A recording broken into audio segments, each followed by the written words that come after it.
Márcio Boff, sou cirurgião oncológico e toda a equipe do Resenha Médica me pediu para a gente conversar um pouco sobre a especialidade de cirurgia oncológica. Qual é que é a formação, qual é que é o nosso, todo o nosso histórico, da onde a gente vem, como é que a gente conquista essa especialidade e por que que essa especialidade me conquistou, por que que eu escolhi ela como a minha paixão, por que que eu levei a decidir por essa especialidade. Então, eu vou passar um pouquinho do histórico da minha vida para vocês, por que que eu decidi e da onde eu vim.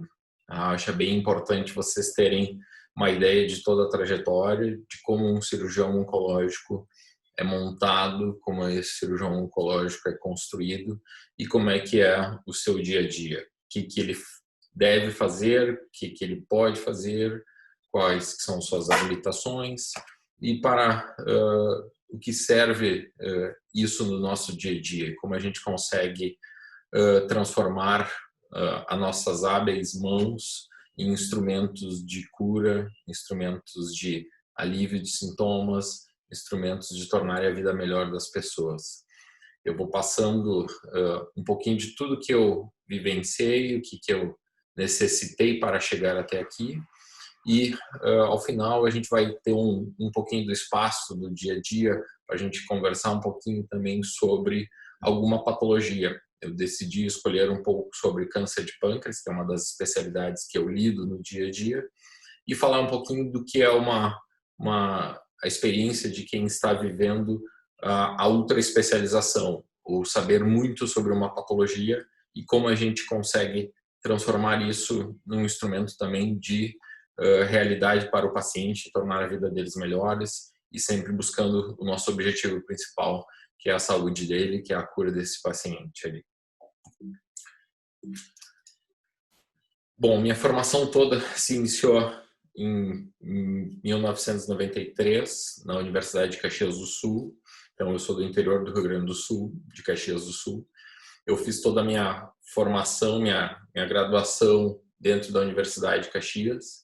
Essa foi uma decisão já difícil no início. A gente está no momento de vida, no final de meio da adolescência, tomando decisões, onde eu não sabia exatamente se a medicina era o meu foco. E acabei me inscrevendo no vestibular para a medicina. 6 anos de faculdade, 6 anos de convívio com colegas, muito estudo, muitas coisas agradáveis, muito tempo de vida utilizado nesse momento, mas um momento muito feliz ali. E aquilo me agradou e me tornou um dos amantes da medicina. E a medicina é uma coisa apaixonante. Quem está vivendo, quem está na faculdade, tenho certeza que é uma das profissões mais belas e é que vai te dar maior retorno de satisfação em todas as profissões que eu já conheço. Então, esses 6 anos foram muito legais, muito bons para mim, e isso me permitiu eu decidir para que lado eu gostaria de seguir. Durante toda a faculdade eu comecei a entender que a área cirúrgica, onde eu conseguia utilizar o instrumento do meu corpo, minha mão, para curar, para consertar, para transformar esse paciente de novo, habilitá-lo de novo, botar ele de novo numa sociedade, era uma das armas mais belas que eu tinha e que eu certamente queria otimizá-lo. Então eu decidi fazer cirurgia. E essa é uma das primeiras decisões da vida que vocês têm que tomar. Áreas cirúrgicas versus áreas clínicas. São completamente opostas e, claro, complementares, fazem jus uma da outra de utilização, de somatório, de potencializações, mas as áreas cirúrgicas foram as que mais me agradaram naquele momento. E eu decidi seguir, então, a área da cirurgia. No primeiro momento, decidi por ser cirurgião geral e foi a primeira tomada de decisão. No último ano da faculdade, quando eu era doutorando, eu tive a opção de escolher aonde eu gostaria de fazer esse 6º ano. E eu escolhi o Hospital Nossa Senhora Conceição, Porto Alegre. Hoje é um dos maiores grupos hospitalares do Brasil, com um número chegando quase 1.000 leitos intra-hospitalares e um hospital de alto fluxo, que atende exclusivamente pacientes do Sistema Único de Saúde, onde a gente tem uma escola fantástica pelo número de patologias que a gente vai estar exposto, pelo número de pacientes que a gente vai estar expostos no nosso dia a dia, pelos profissionais maravilhosos que faziam a preceptoria, faziam toda a parte de coordenação do serviço de residência, vários extremamente marcantes na nossa profissão, vários que se tornaram amigos pessoais e viraram meus mentores e que são extremamente importantes na minha formação. Após a formação de 2 anos em cirurgia geral, eu tinha que tomar uma decisão de qual é a especialidade eu gostaria. Se eu seguiria na cirurgia geral ou se eu seguiria para alguma especialidade. Muito difícil essa decisão também, mas tive duas grandes paixões ali. Naquele momento eu pensei em fazer coloproctologia. Coloproctologia era muito mais visando os tumores da parte do cólon e do reto e menos a parte de doenças inflamatórias, doenças intestinais. E naquele momento eu tive a opção de conhecer também a especialidade de cirurgia oncológica, uma especialidade que não tinha um número grande de profissionais em Porto Alegre, que a gente tinha tido muito pouca exposição durante a nossa carreira acadêmica e que após essa exposição dentro da cirurgia geral, de ver que tu conseguiria tratar inúmeras patologias oncológicas e ser um profissional focado naquela doença, tu iria tornar um super especialista em tratar pacientes portadores de câncer ou suas variações ali, de doenças desde as benignas até os cuidados paliativos ali. Então eu decidi fazer cirurgia oncológica, abandonei a coloproctologia, mesmo eu tendo passado na prova para virar um coloproctologista, eu decidi liberar minha vaga e seguir para a carreira de cirurgia oncológica. Todas essas entradas ali sempre são duras, são competitivas, a gente tem um mercado hoje que é muito competitivo, então a gente está lidando com profissionais de nível muito bom, as formações acadêmicas acabam sendo muito boas e a competição da entrada nessas residências são cada vez mais difíceis e ferozes. Então, cada vez o diferencial vai fazer parte, cada vez mais a gente tem que ir atrás em busca daquilo que a gente deseja, a gente tem que se focar, a gente tem que estudar, a gente tem que ser o melhor naquilo que deseja e que gostaria. Então, eu fui para a Santa Casa de Misericórdia de Porto Alegre, dentro do Hospital Santa Rita. Eu fiz minha formação, naquele tempo era mais 2 anos de residência de cirurgia oncológica, onde eu tive um contato profundo com todas as patologias possíveis oncológicas, passando de todo o trato digestivo, cirurgia de cabeça e pescoço, cirurgia torácica, cirurgia do aparelho digestivo, a parte urgental, a parte de cirurgia de mama. E isso propiciou eu tomar algumas decisões, entre elas me manter dentro da cirurgia oncológica do aparelho digestivo, trabalhar com tumores de partes moles e melanoma, e tumores cutâneos também fazia parte desse entendimento de ser um cirurgião oncológico geral. E naquele momento eu estava também já pensando numa formação, numa pós-graduação, e estava pensando em levar adiante o estudo do linfonodo sentinela. O linfonodo sentinela, naquele momento, muito consolidado na parte de mama e melanoma, porém, no resto do aparelho digestivo não tinha muitos estudos. E eu gostaria de estudar, então, naquele momento, um pouquinho mais sobre o linfonodo sentinela em tumores do aparelho digestivo, e eu foquei em tumores gástricos na realização do linfonodo sentinela. Em busca disso, durante a minha residência de cirurgia oncológica, eu tinha 2 meses de férias. E esses 2 meses de férias propiciaram que eu, em vez de tirar férias, eu decidi me especializar. Decidi ir para Milão, isso através de alguns contatos de Porto Alegre, contatos familiares, eu consegui me estabelecer na cidade de Milão e vivenciar durante alguns meses o Instituto Europeu de Oncologia. O Instituto Europeu de Oncologia é um centro italiano muito forte de saúde privada, onde eles trabalham muito mais com câncer de mama e pesquisa em mama, mas trabalham também em cirurgias do aparelho digestivo, melanoma e alguns outros tumores cutâneos. Então, tendo essa expertise em câncer de mama, certamente eles tinham expertise também em linfonodo sentinela. E minha ideia era toda de conhecer o máximo possível sobre novas tecnologias para a utilização disso dentro do aparelho digestivo. Então, participei durante alguns meses no Instituto Europeu de Oncologia, onde eu consegui levantar todos os dados necessários para o meu desenvolvimento pessoal e desenvolvimento da minha pesquisa que eu realizei em Porto Alegre. Isso propiciou que eu entrasse numa pós-graduação, que seria o meu mestrado, e desenvolvesse um novo estudo. Entre 2013 e 2005, então, eu consegui fazer essa pesquisa em câncer gástrico, o desenvolvimento do linfonodo sentinela. Fiz a primeira publicação brasileira em pesquisa de linfonodo sentinela em câncer gástrico, publicada numa revista nossa, nacional, que eu gostaria muito de ter uma repercussão nacional, e isso foi bem importante, teve uma validade nacional bem interessante para a minha carreira, vários contatos, várias aberturas de portas, e isso foi feito através da Universidade Federal do Rio Grande do Sul. Fiz alguns casos através do Hospital de Clínicas lá, mas como a universidade tem toda a carreira acadêmica entre a faculdade e o Hospital de Clínicas, eu acabei vivenciando também um pouquinho de experiência dentro desse hospital fantástico que é o Hospital de Clínicas ali. Então, eu já tive várias experiências em Caxias do Sul, de vários hospitais. Passei o Hospital Conceição, de Porto Alegre, um dos maiores hospitais, e um orgulho ter passado nessa instituição.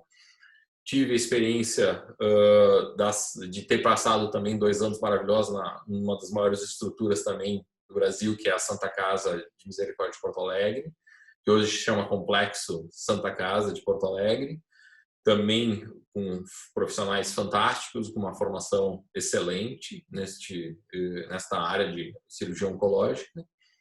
E por final, e agora, neste último momento da minha formação, estou fazendo um doutorado dentro do Hospital São Lucas da PUC, da Faculdade de Medicina da PUC, e na pós-graduação da Pontifícia Universidade Católica do Rio Grande do Sul.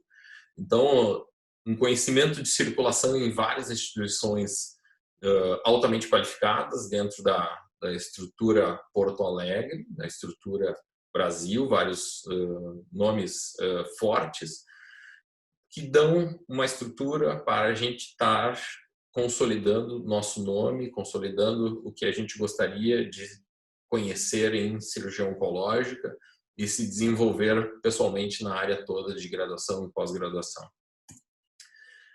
2003, após a saída da residência de cirurgia oncológica, eu fui convidado para trabalhar com alguns profissionais dentro do Hospital Mãe de Deus, então um hospital privado, dentro da rede de saúde privada da rede Mãe de Deus.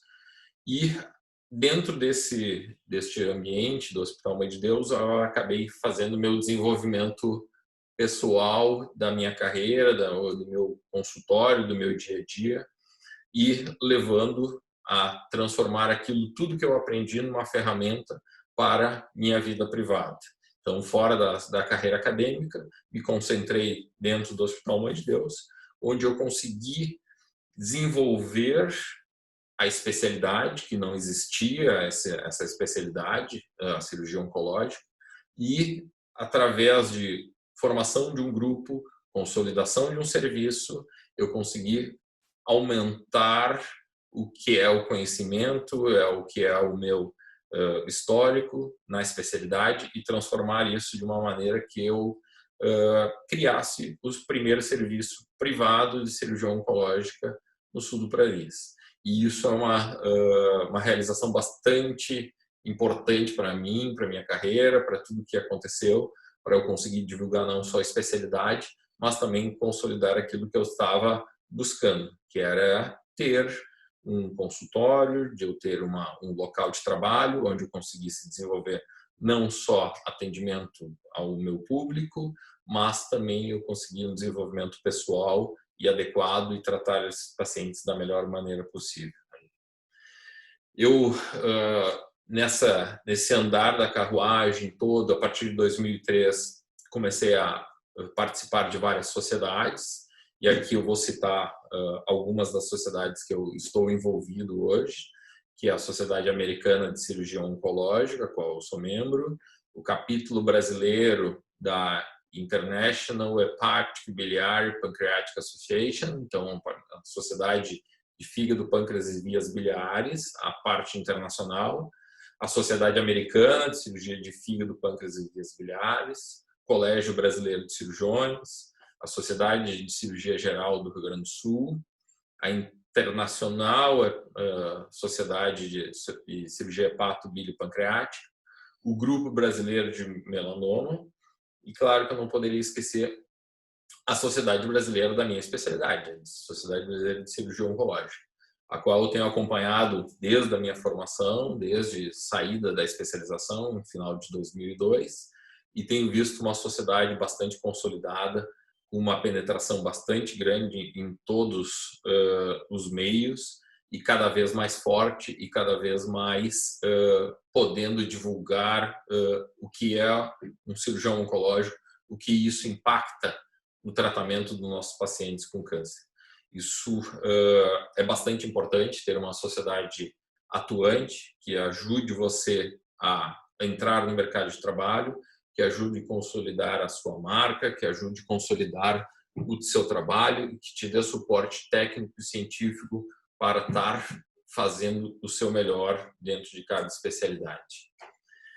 Dentro da Cirurgia Oncológica Brasil, então da sociedade, eu participei da formação do capítulo regional. Tá? Nós conseguimos, dentro do Rio Grande do Sul, criar a Sociedade de Cirurgia Oncológica do capítulo RS, onde nesse primeira constituição eu fui o vice-presidente, tendo um outro colega da Santa Casa e meu mentor sendo o presidente, Dr. Antônio Calil, e eu sendo vice dele, a gente conseguiu montar essa regional do Rio Grande do Sul. Montando essa regional, 2 anos depois eu assumi a presidência da Sociedade de Cirurgia Oncológica do capítulo Rio Grande do Sul. Montei o primeiro jornada de cirurgia oncológica do Rio Grande do Sul, então em 2018. Primeira jornada das ligas acadêmicas de cirurgia, e isso também foi um marco bem importante para a nossa especialidade. Consegui divulgar ela, consegui transformar isso em eventos técnicos e científicos, um ponto de agregação dos especialistas, e isso é dá bastante satisfação para a gente. Está participando da criação, pelo desenvolvimento, isso faz parte do nosso DNA, tá replicando, passando informações, criando, ajudando nossos colegas a se desenvolverem. E isso também me deixa bastante orgulhoso de ter vivenciado e podido participar desta criação e fomento disso. Fui o mentor e sou o mentor ainda do Congresso Multidisciplinar de Oncologia. Desde 2009 a gente tem feito a cada 2 anos um congresso multidisciplinar. É um congresso que reúne todas as especialidades que lidam com o paciente com câncer, desde a enfermagem, nutrição, psicologia, odonto, radioterapia, mastologia, cirurgia do aparelho digestivo, cirurgia oncológica geral, toda a parte de odontologia, farmácia, nutrição, e é um evento que reúne em torno de 2.000 pessoas. A gente estava fazendo em ambientes menores, a gente teve que passar para ambientes bastante grandes para conseguir congregar todo este público ali. É um evento que se tornou bastante agradável e bastante solicitado, uma demanda que estava reprimida há muito tempo ali. Nos últimos 2 anos não ocorreu esse evento por algumas coisas de modificações dentro das instituições, dentro da Oncologia Rio Grande do Sul, mas tenho todo orgulho de ter desenvolvido isso e ter participado e ter sido presidente das 4 edições que já ocorreram ali e que certamente no futuro vamos voltar a estar remontando esse congresso ali. Essa é uma das fotos do meu time, então a gente tem cirurgiões oncológicos, cirurgiões do aparelho digestivos, eu tenho radioterapeutas, eu tenho oncologistas clínicos, eu tenho equipe de dador, eu tenho toda a equipe da gastroenterologia, eu tenho pessoas da radiologia intervencionistas, e por trás de cada um desses profissionais existe também seus times de trabalho, e a gente conseguir congregar e trabalhar com equipes é uma das coisas que mais nos dá orgulho e satisfação. Ter toda uma equipe por trás te dando sustentação, te dando suporte para aquilo que tu precisa e trabalhando de maneira multidisciplinar. Hoje eu não consigo mais trabalhar de forma individual no consultório. O compartilhamento de informações em oncologia e a participação de todos os profissionais envolvidos no tratamento do câncer é fundamental para conseguir um tratamento adequado, para tornar a chance deste paciente virar um paciente livre de doença tem que ser desta forma.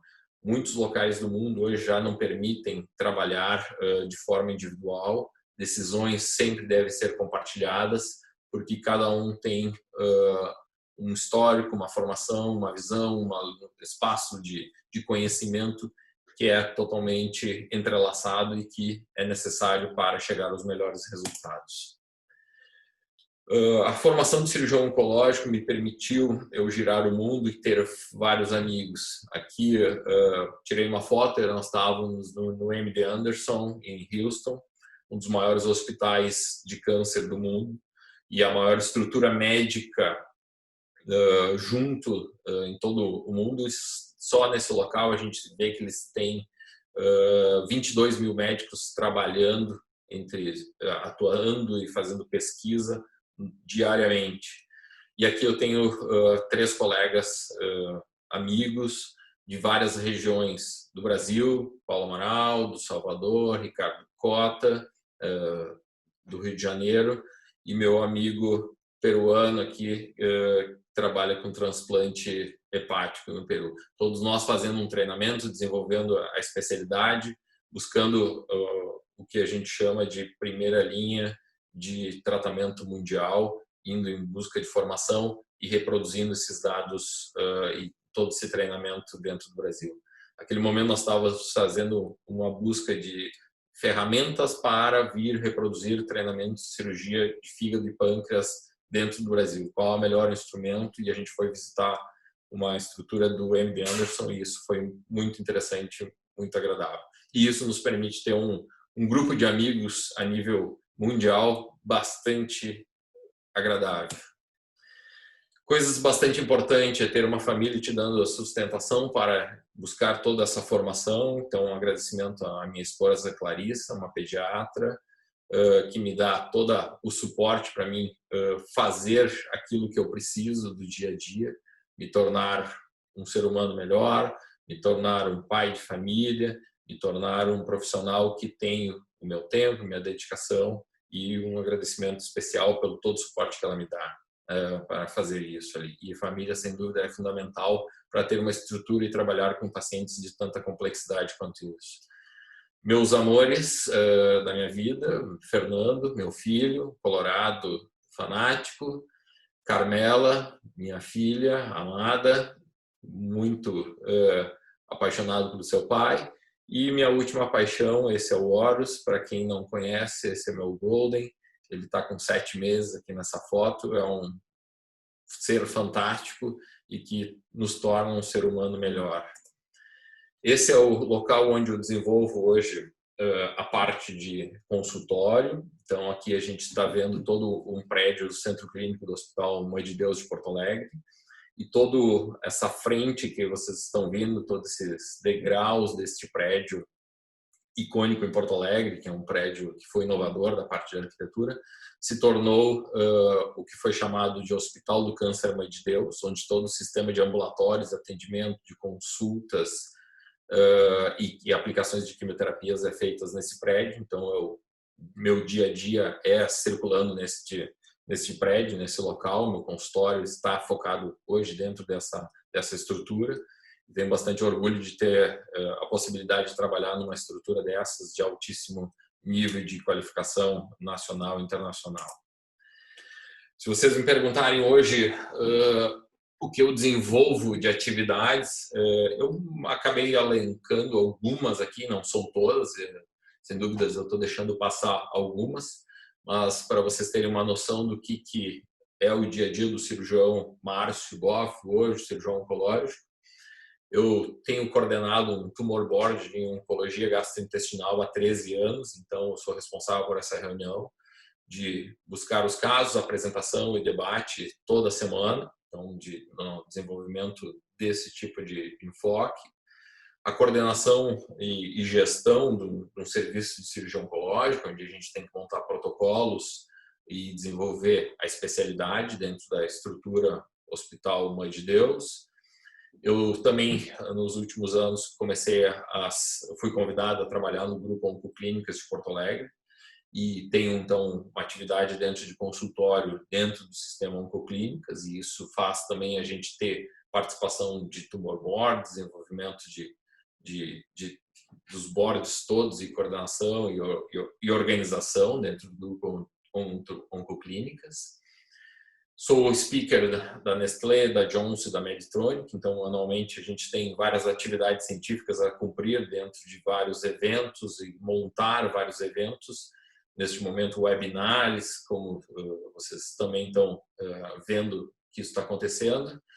Então, dentro de vários ambientes de sociedades, de congressos, eu tenho participado como speaker.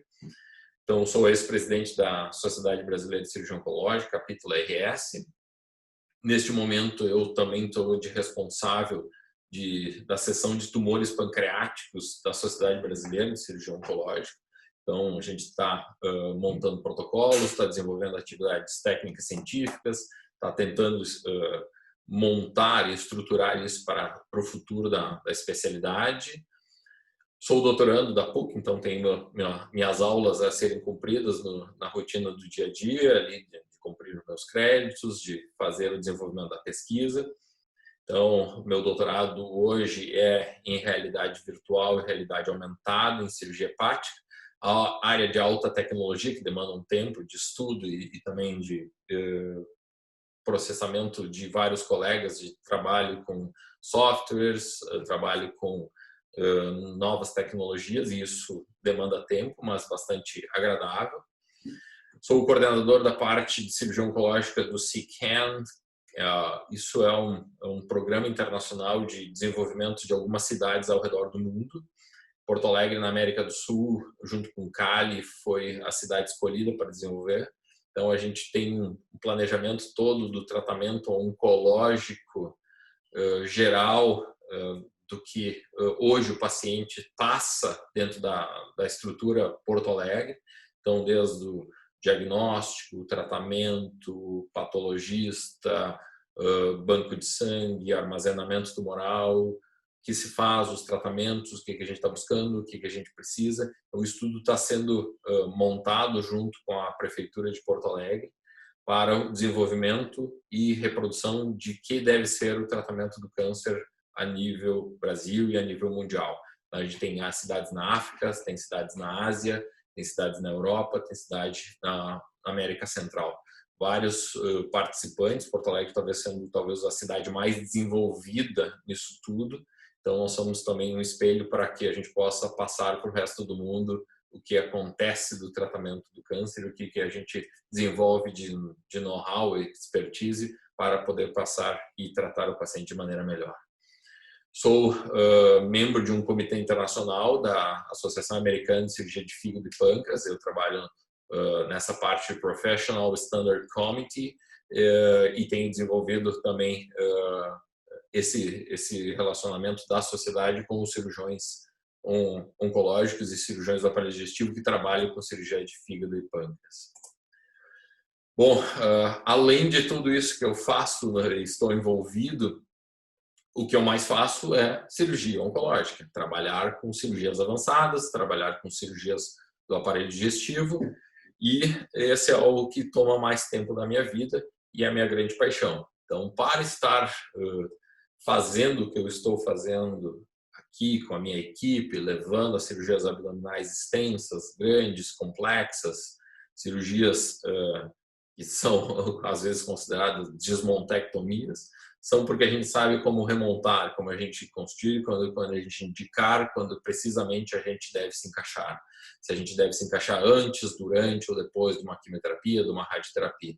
Então, tudo isso leva a montar um cirurgião realmente oncológico para a gente poder ter toda essa capacidade de estar transformando vidas em vidas com potenciais de cura, pacientes com potenciais de melhora, pacientes que a gente possa estar realmente impactando na vida deles.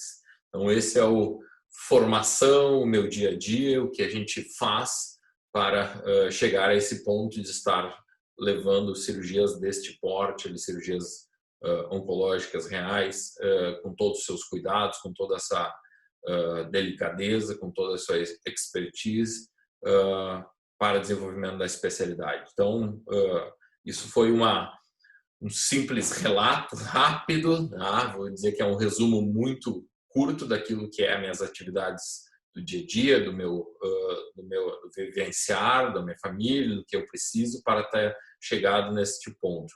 Hoje eu estou, desde que eu saí da residência, com 17 anos pós-residência, o que nos dá uma certa tranquilidade, mas não inquietação. Eu continuo sendo um ser irrequieto que vai em busca de novas tecnologias, novos tratamentos, novas especializações, e que isso não deve parar e que não deve ter espaço para a parada e o relaxamento daquilo que a gente deve fazer com nossos pacientes oncológicos. O futuro irá pertencer àqueles que aprendem a aprender. Então, não parem, nunca deixem de estudar, nunca deixem de fazer suas atividades de especialização, vão em busca do conhecimento.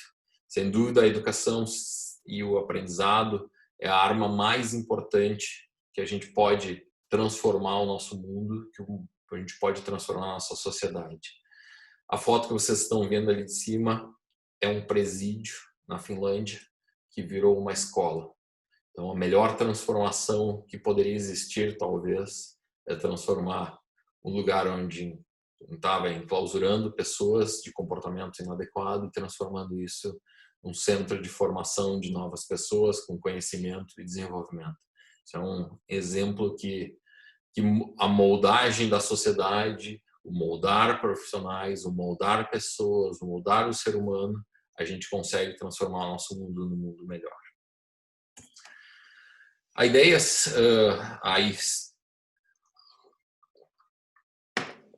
seria agora, na sequência, passar algumas coisas de informações de alguma patologia, para vocês terem uma ideia. Isso aqui é uma aula que eu dei recentemente sobre câncer de pâncreas, então para vocês terem um pouquinho de ideia da vivência do dia a dia, do que é o cirurgião oncológico, que não é só operar, mas sim talvez ensino. O ensino faz parte da carreira médica e geralmente a gente tem que reproduzir para os mais jovens e provavelmente discutir entre especialistas. Eu tenho feito muito pouco ensino na carreira acadêmica básica, na graduação, e tenho trabalhado muito com super especialistas. Então, são conotações diferentes e vocês vão ver agora que o nível pode subir um pouquinho do conhecimento, mas que faz parte do entendimento que esse é um degrau que mais adiante vocês vão estar adquirindo e vão vendo que isso é necessário para chegar a esse grau de especialização. Para vocês entenderem o que a gente vai discutir hoje sobre um câncer de pâncreas, ou que eu faço isso na discussão do dia a dia, eu vou passar um caso clínico para ficar mais maleável, mais fácil de vocês entenderem. Então, entendo ali que chegou uma paciente no consultório, 65 anos, uma senhora aposentada, que nunca trabalhou fora de casa, tinha uma profissão de estar cuidando do seu lar, tinha uma dor abdominal alta e uma perda de peso, em torno de 5% da sua massa corporal. De comorbidades dela, então do seu histórico, ela tinha uma cirrose, a cirrose dela foi desenvolvida por NASH. O que é o NASH? O NASH é Non-Alcoholic Steatohepatite, uma hepatite não desenvolvida por medicações, por álcool ou por vírus. Vírus da hepatite B, hepatite C, hepatite A, hepatite outras. Ela foi desenvolvida por gordura, impregnação de gordura no seu fígado. Apesar de ser uma paciente magra, ela tinha uma esteatohepatite bastante importante, que levou à fibrose, que levou à cirrose e desenvolvimento. Ela tinha um performance status 1, ela tinha então as duas comorbidades, tanto a diabetes mellitus quanto essa cirrose, que levava ela a ter algumas alterações de coagulação, e a gente classificou ela como um performance status 1, tá? Que isso ajuda na classificação de risco de pacientes que vai a uma cirurgia oncológica. Na ressonância de abdômen dela, ela tinha uma lesão nodular de sinal heterogêneo, com áreas císticas de permeio, localizada na transição entre o corpo e a cauda do pâncreas. A lesão tinha 1,8 centímetros por 1,4. Então, uma lesão relativamente ainda pequena do pâncreas, mas que tinha características de malignidade.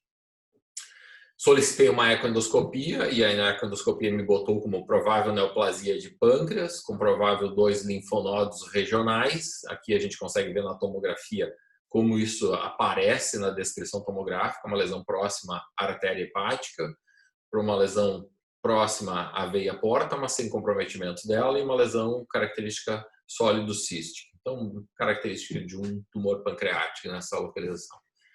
A gente estadiou ela com tomografias e, na sequência, a gente fez um PET-CT, que é uma tomografia com contraste radiativo, que pode nos mostrar doença metastática em outros sítios que a gente não identifica em tomografia, e não mostrou nenhuma doença, a não ser doença na topografia pancreática.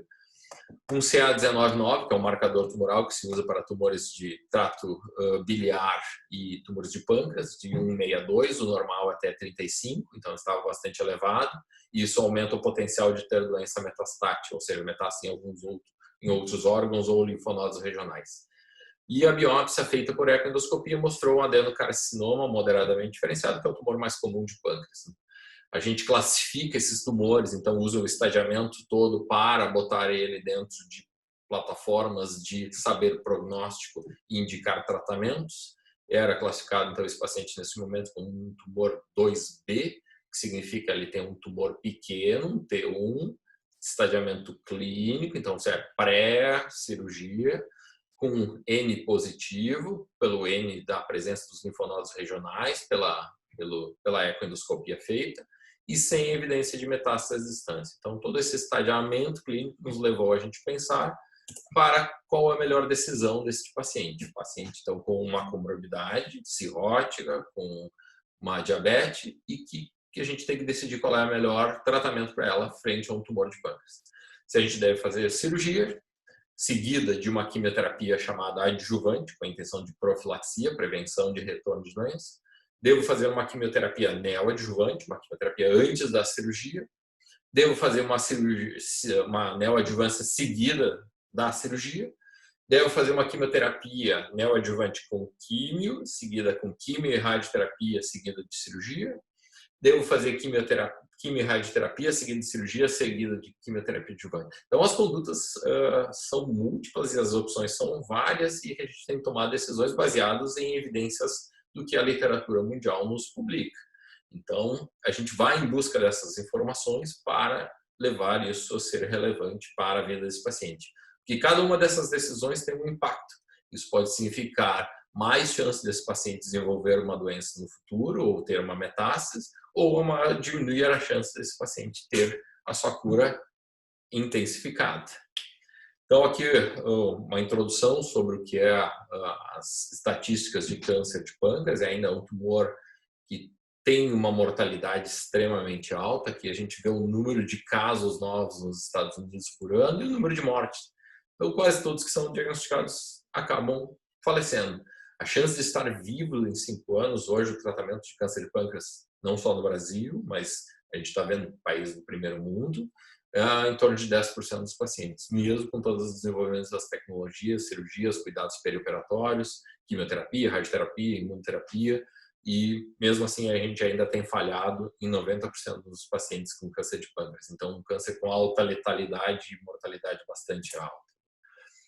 Geralmente a gente faz o diagnóstico de pacientes com doença à distância, pelo menos linfonodos regionais, linfonodos distantes ou doença metastática. Então, estamos falando de quase incurabilidade num grande número desses pacientes. E a doença localizada, confinada ainda ao pâncreas, somente em torno de 10 a 11% dos pacientes.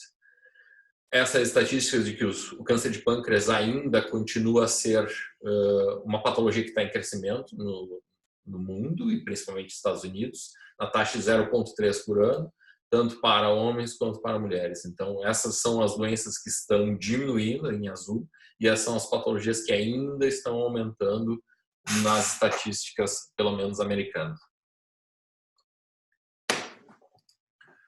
Que algumas causas do câncer de pâncreas, não vou entrar em detalhes, eu acho que isso é o futuro de vocês estudarem, quem quiser se desenvolver na especialidade. Aqui é o que eu estudo na tomografia, a relação do tumor com os vasos sanguíneos, com veia porta e artéria hepática e artéria mesentérica. Eu tenho que saber se existe uma invasão ou não para indicar algum tratamento neoadjuvante.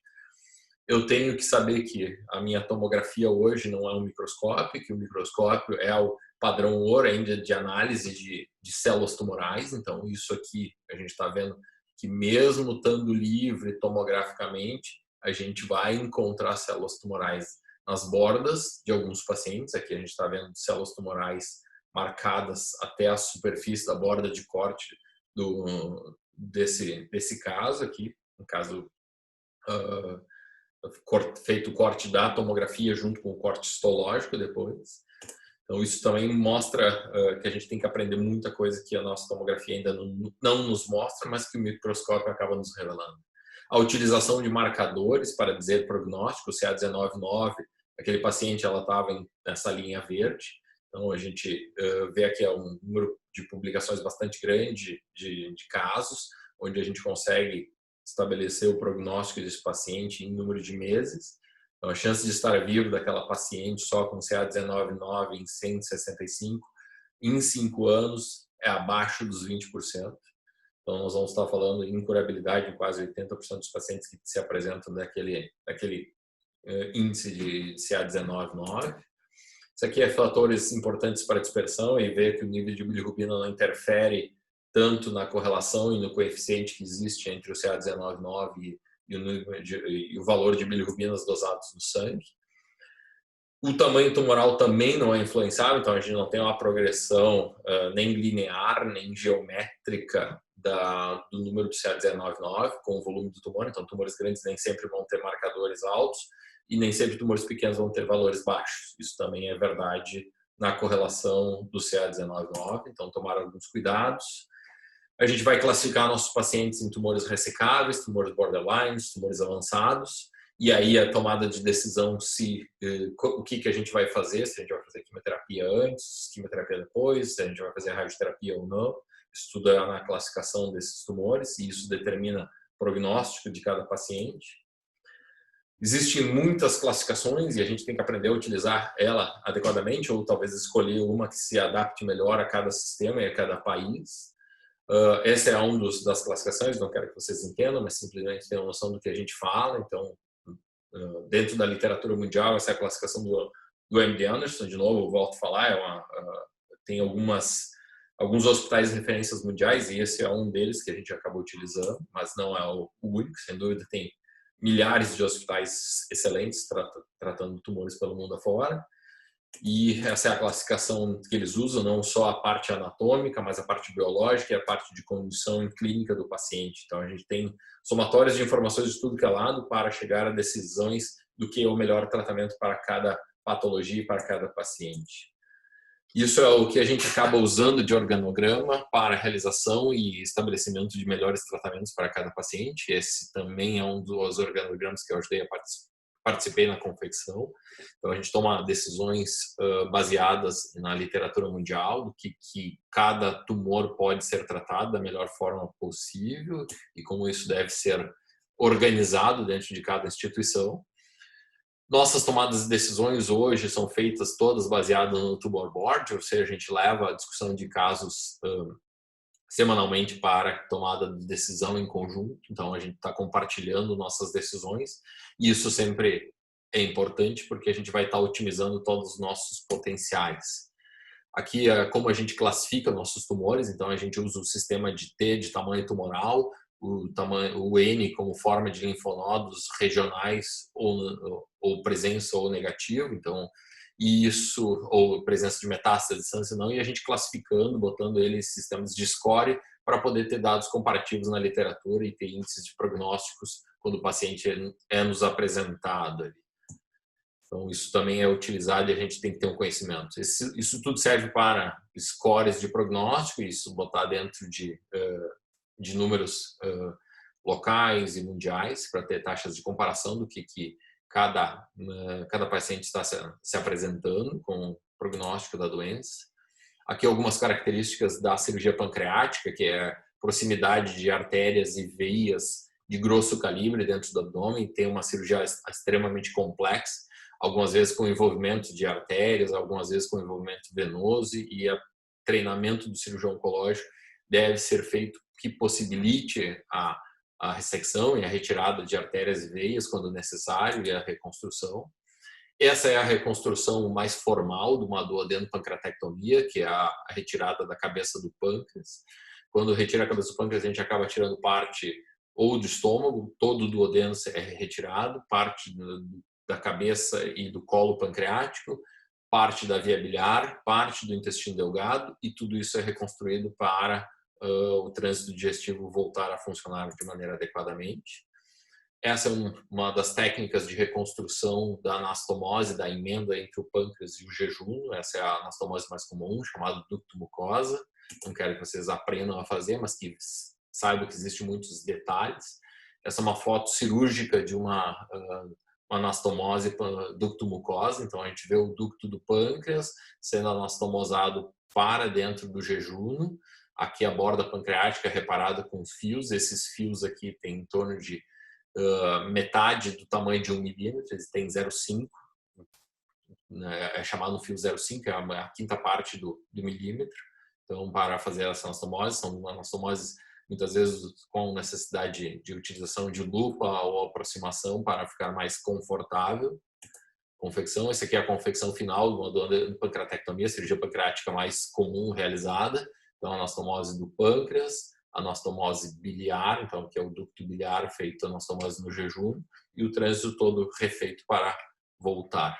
Algumas variações dessas anastomoses que podem ser testadas: anastomose a Blungart, que é um cirurgião do Memorial Sloan Kettering de Nova York, ele desenvolveu algumas técnicas em cirurgia de fígado e pâncreas. Essa é uma das técnicas mais utilizadas também pelo mundo. Mais uma foto para terem noção em 3D do que é a anastomose, chamada anastomose de Blungart. Aqui uma anastomose do grupo alemão de Heidelberg, também anastomose diferente, pancreática. Então, o cirurgião tem que estar apto a fazer todas elas, mas ele tem que treinar uma em especial que seja a melhor, porque quem faz mais faz melhor, acaba treinando e desenvolvendo isso.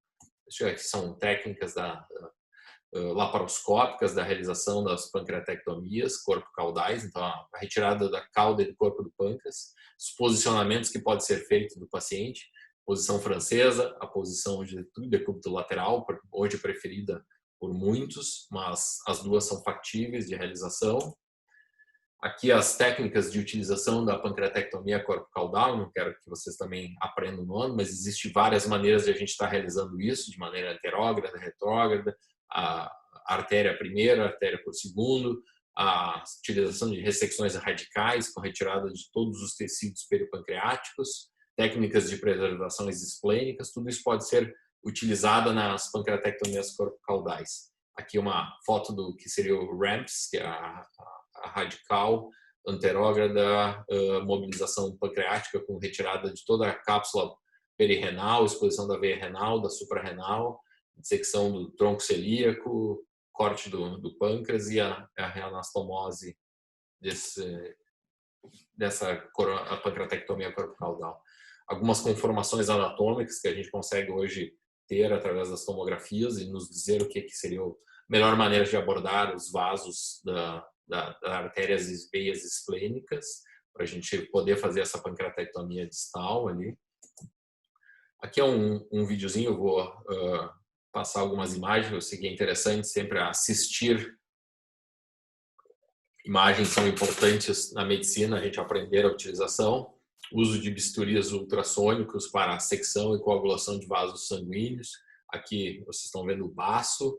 Aqui o estômago está sendo rodado de maneira lateral direita para ficar fora da exposição do pâncreas. O pâncreas está localizado abaixo disso que vocês estão vendo na imagem. Então, no canto inferior direito aqui o corpo e a cauda pancreáticas, aqui a artéria esplênica.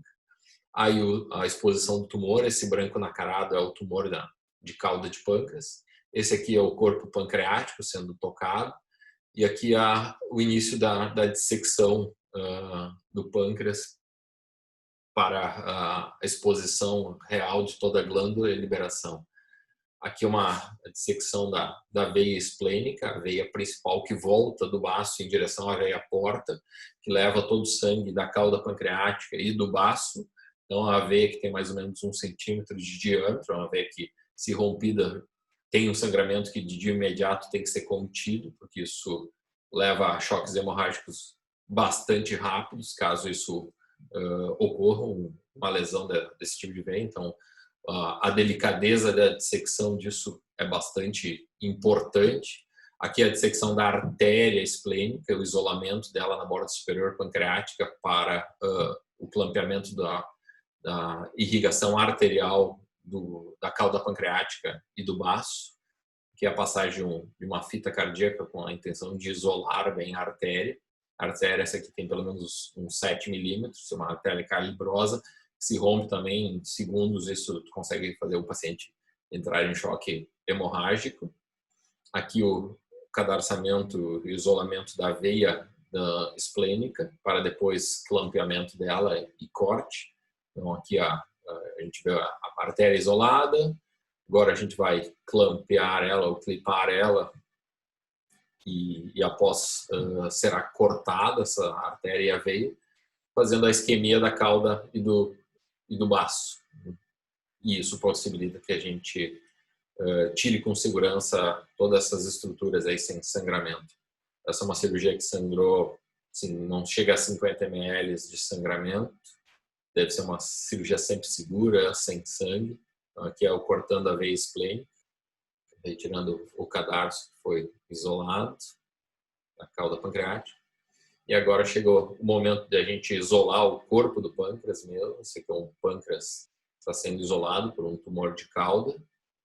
E agora a gente vai planejar o corte do corpo pancreático. O pâncreas é um órgão muitas vezes macio, então requer que a gente use algumas membranas de reforço para clipamento. Isso aqui é um stapler, é um grampeador que, ao mesmo tempo que corta, ele faz toda a clipagem do corpo pancreático e mantém ele hemostasiado, fechado, para diminuir riscos de fístulas do pâncreas e sangramentos no pós-operatório.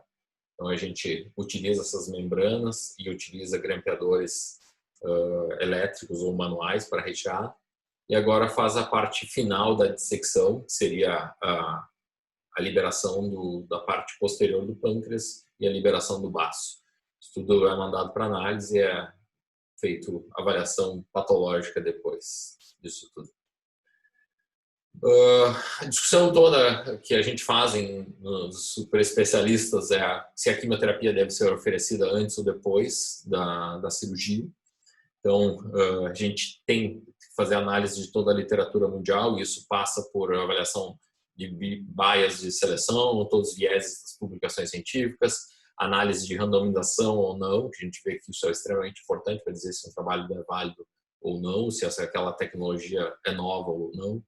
Algumas análises estatísticas que o cirurgião também deve ter conhecimento e o oncologista também deve ter conhecimento para não estar aceitando que a literatura nos publique coisas inadequadas. E a gente aprendendo a olhar a literatura e entendendo que são os pesos de cada estudo. Aqui a revisão de o que a neoadjuvância significa, ou seja, a atividade de utilização de quimioterapia antes ou depois da cirurgia, qual faz parte.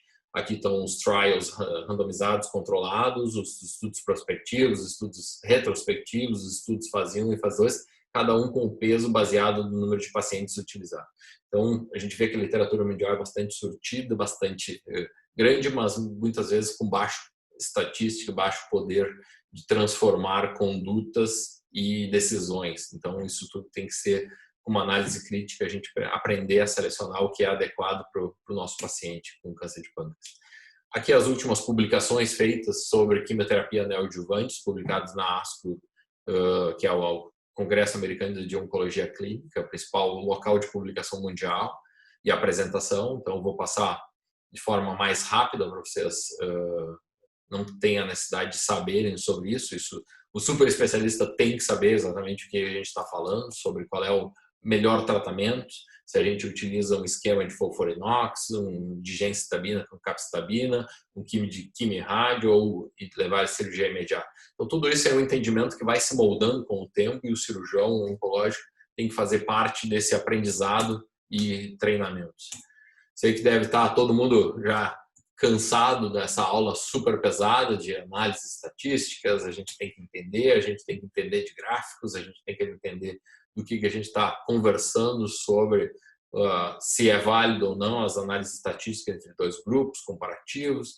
Então, o cirurgião não basta saber cortar e emendar vasos sanguíneos, a gente tem que saber olhar a literatura, a gente tem que aprender a ver o que é interessante, a gente tem que aprender, saber dizer para o nosso paciente o porquê que a gente está oferecendo aquele trabalho, se a gente vai estar realmente com uma sobrevida melhor, se a gente vai estar impactando no intervalo livre da sua doença, se a gente vai estar aumentando as chances de curá-lo, se a gente vai estar aumentando as taxas de conversão dele num paciente cirúrgico, ou se a gente simplesmente vai estar levando esse paciente a um tratamento paliativo. Isso tudo nos dá suporte técnico e científico para a gente estar falando de coisas extremamente complexas, mas com uma tranquilidade que a gente tenha um histórico por trás que nos dá tranquilidade de discutir qual é o melhor tratamento para nossos pacientes com câncer hoje. Sei que isso leva vocês a ficarem preocupados, mas o tempo vocês têm. O mundo está aí, a tecnologia veio, isso tudo vai ser apresentado para vocês na hora certa. Tomem as decisões, tomem as discussões de forma compartilhada, decidam pelo que vocês gostarem de fazer de especialidade, se apaixonem por alguma coisa e sigam adiante. E leva uma frase que é um dos personagens da história que eu mais admiro. Ele teve um papel fundamental na constituição do mundo moderno hoje, que é o Churchill. Recomendo que vocês conheçam, se não conhecem, estudem um pouquinho sobre ele. É um dos grandes nomes que passaram pelo nosso mundo. Nunca, nunca, nunca desista em nada, grande, pequeno, importante ou não, nunca desista. Nunca se renda à força, nunca se renda ao poder aparentemente esmagador do inimigo. Isso foi uma das frases que ele levou na Segunda Guerra Mundial para todo o povo inglês, para não se renderem, não se entregarem. E isso levou ao que aconteceu logo adiante, que foi a derrota da Alemanha na Segunda Guerra Mundial e que pôde permitir que aquele mal incrível que Hitler e toda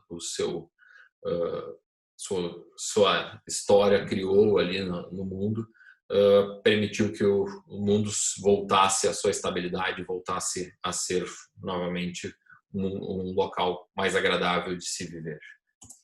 Muito obrigado a todos. Eu sei que foi uma aula extremamente pesada, foi aula grande, complexa, mas que vai permitir que todos vocês tomem decisões sobre qual especialidade seguir, que a cirurgia oncológica seja talvez dos desejos de vocês, que torne vocês um apaixonado pela especialidade, e espero ter podido ajudar vocês nessa tomada de decisões ali.